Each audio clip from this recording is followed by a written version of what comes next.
எல்லாருக்கும் வணக்கம். இன்னைக்கு நாம லலிதா சஹஸ்ரநாமங்கிற ஒரு பெரிய ஞானக்கடல்ல மூழ்கி அதிலிருந்து ஒரு 25 புனித நாமங்களை எடுத்து அதோட ஆழமான அர்த்தங்களை ஒன்னா சேர்ந்து தெரிஞ்சுக்க போறோம். வாங்க இந்த அற்புதமான பயணத்தை ஆரம்பிக்கலாம். யோசிச்சு பாருங்களேன், ஒரே ஒரு பெயர்ல, ஒரே ஒரு மந்திரத்துல இந்த முழு பிரபஞ்சத்தோட சக்தியும் அடக்க முடியும்னா அது எவ்வளவு பெரிய விஷயம் இல்லையா? அப்படிப்பட்ட சக்தி தான் இந்த புனித நாமங்கள்ல இருக்கு. வாங்க அந்த சக்தியை நாம எல்லாரும் ஒன்னா சேர்ந்து அனுபவிப்போம். நீங்களும் என் கூடவே இந்த நாமங்களை மனசுக்குள்ளேயோ இல்ல சத்தமாவோ சொல்லி பாருங்க. இது ஒரு தியானம் மாதிரி இருக்கும். இங்க நாம பார்க்க போற எல்லா அர்த்தங்களும் மூல நூல்ல இருந்து எடுத்ததுதான். சரி, நம்ம பயணத்தோட முதல் கட்டமா குணப்படுத்துறதுக்கும் நமக்கு ஆதரவா இருக்கிறதுக்குமான சில நாமங்களை பத்தி பார்க்கலாம். அதாவது அன்னைய ஒரு ஆரோக்கியம், சுதந்திரம், அப்புறம் ஆறுதல் கொடுக்கிற ஒரு சக்தியா இந்த நாமங்கள் வர்ணிக்குது. இந்த மாதிரி குணங்களை நம்ம தியானிக்க ஆரம்பிச்சாலே மனசுல ஒரு அமைதி வரும் பாருங்க. முதல்ல நிராமயா அப்படின்னா எந்த விதமான நோய்களும் இல்லாதவள். அடுத்து நிராலம்பா, அதாவது யாரோட துணையும் தேவைப்படாதவள், யாரையும் சார்ந்து இருக்காதவள். ஸ்வாத்மா ராமா, அவளுக்கு சந்தோஷம் வெளியே இருந்து வர தேவையில்லை, தனக்குள்ளேயே ஆனந்தமா இருக்கிறவள். சுதாஸ்ருதி, அமிர்தம் இருக்கே அந்த அமிர்தத்துக்கே ஊற்றா இருக்கிறவள். அப்புறம் இந்த நாமம் கொஞ்சம் கவனமா கேளுங்க, சம்சார பங்க நிர்மக்ன சமுத்தரண பண்டிதா. என்ன ஒரு அழகான நாமம் பாருங்க. அதாவது இந்த உலக வாழ்க்கைங்கிற சேத்துல சிக்கி தவிக்கிறவங்கள அதிலிருந்து கை தூக்கி விடுறதுல அவ ஒரு நிபுணர். உடல் நலம் கிடைச்சதுக்கு அப்புறம் நமக்கு என்ன தேவை?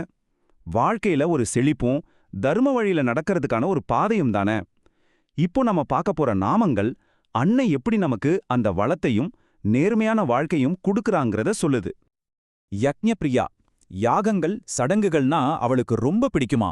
யக்ஞகர்த்ரி, யாகங்களை விரும்புறது மட்டும் இல்ல, அந்த யாகங்களை செய்யறவளும் அவளேதான். யஜமான சொரூபிணி, அந்த யாகத்தை யாரு முன்னின்னு நடத்துறாங்களோ அந்த யஜமானனோட வடிவத்தில் இருக்கிறவளும் அவதான். தர்மாதாரா, தர்மம்னு ஒன்னு இருக்குன்னா அதுக்கு ஆதாரமா அடித்தளமா இருக்கிறவள் அன்னைதான். தனாத்யக்ஷா, நம்மளோட செல்வம் இருக்கு இல்லையா, அதுக்கு அவதான் கண்காணிப்பாளர். இதுவரைக்கும் தனிப்பட்ட வாழ்க்கைக்கு தேவையானதை பார்த்தோம். இப்போ கொஞ்சம் பெருசா யோசிப்போம் வாங்க. அன்னையோட அந்த பிரம்மாண்டமான பிரபஞ்ச ரூபத்தை மனசுல கொண்டு வருவோம்.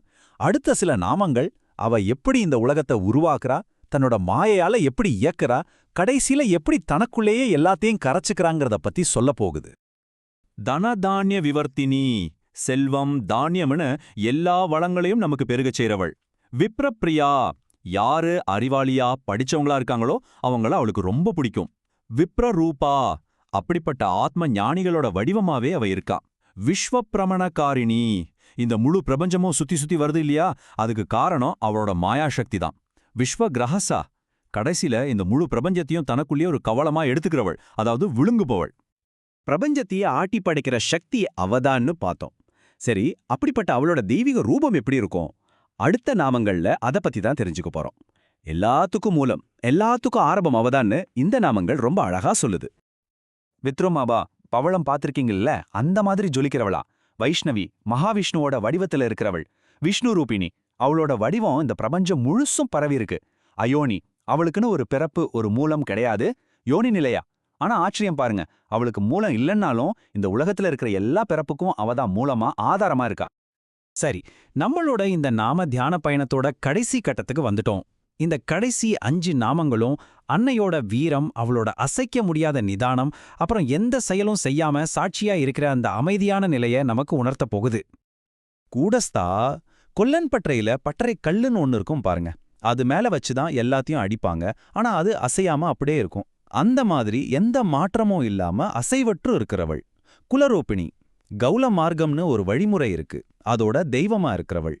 வீரகோஷ்டி பிரியா, வீரர்கள் கூடி பேசுற சபை என்ன அவளுக்கு ரொம்ப இஷ்டமாம். வீரா, அவளே ஒரு மாபெரும் வீராங்கனை. நைஷ்கர்மியா, எந்த செயலையும் செய்யாம அதுலேருந்து விலகி நடக்கிறது எல்லாத்தையும் ஒரு சாட்சியா மட்டும் பார்த்துட்டு இருக்கிறவள். இப்போ ஒரு நிமிஷம், நாம சொன்ன இந்த எல்லா நாமங்களையும் அதோட அர்த்தங்களையும் மனசுக்குள்ள கொண்டு வாங்க. ஒன்னு மட்டும் நல்லா ஞாபகம் வச்சுக்கோங்க, நாம இப்போ சொன்னதெல்லாம் வெறும் வார்த்தைகள் இல்ல, அது நமக்கெல்லாம் உள்ள இருக்கிற அந்த தெய்வீக உணர்வோட எதிரொலி, அந்த சக்தியோட ஒரு துளிதான் இந்த நாமங்கள். இந்த பதிவை பார்த்தே உங்க எல்லாருக்கும் எங்களுடைய மனமார்ந்த நன்றி. ஞானகோஷ் ஒரு பன்மொழி சேனல்.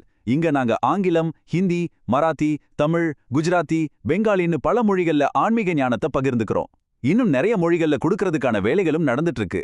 சனாதன தர்மத்தோட காலத்தால் அழியாத பொக்கிஷங்களை ரொம்ப எளிமையா, தெளிவா, அதே சமயம் அர்த்தமுள்ளதா உங்ககிட்ட கொண்டு வந்து சேர்க்கிறது தான் எங்களோட நோக்கம். எங்க சேனல்ல ஸ்ரீமத் பாகவதம், பகவத்கீதை, மகாபாரதம், லலிதா சகஸ்ரநாமம், தெய்வத்தின் குரல், மகாராஷ்டிரா மற்றும் வங்காளத்து மகான்கள், அப்புறம் ஆதிசங்கரோட தெய்வீக அவதார கதைன்னு தினந்தினம் வீடியோக்களை நீங்க பார்க்கலாம். இது எல்லாமே பல மொழிகள்ல கிடைக்குது. எங்களோட இந்த முயற்சி உங்களுக்கு பிடிச்சிருந்தா தயவு செஞ்சு ஞானகோஷ் சேனலுக்கு சப்ஸ்கிரைப் பண்ணுங்க. அப்போதான் நாங்க தினமும் போடுற வீடியோக்கள் உங்களுக்கு நோட்டிபிகேஷன்ல வரும். மறக்காம இந்த வீடியோவை லைக் பண்ணி உங்க நண்பர்கள், குடும்பம், சொந்தக்காரங்கன்னு எல்லார்கிட்டயும் ஷேர் பண்ணுங்க. இந்த தெய்வீக ஞானத்தை எல்லாரும் தெரிஞ்சுக்கட்டும். வாங்க எல்லாரும் சேர்ந்து சனாதன தர்மம்ங்கிற இந்த விளக்க பிரகாசமா எரிய வைப்போம்.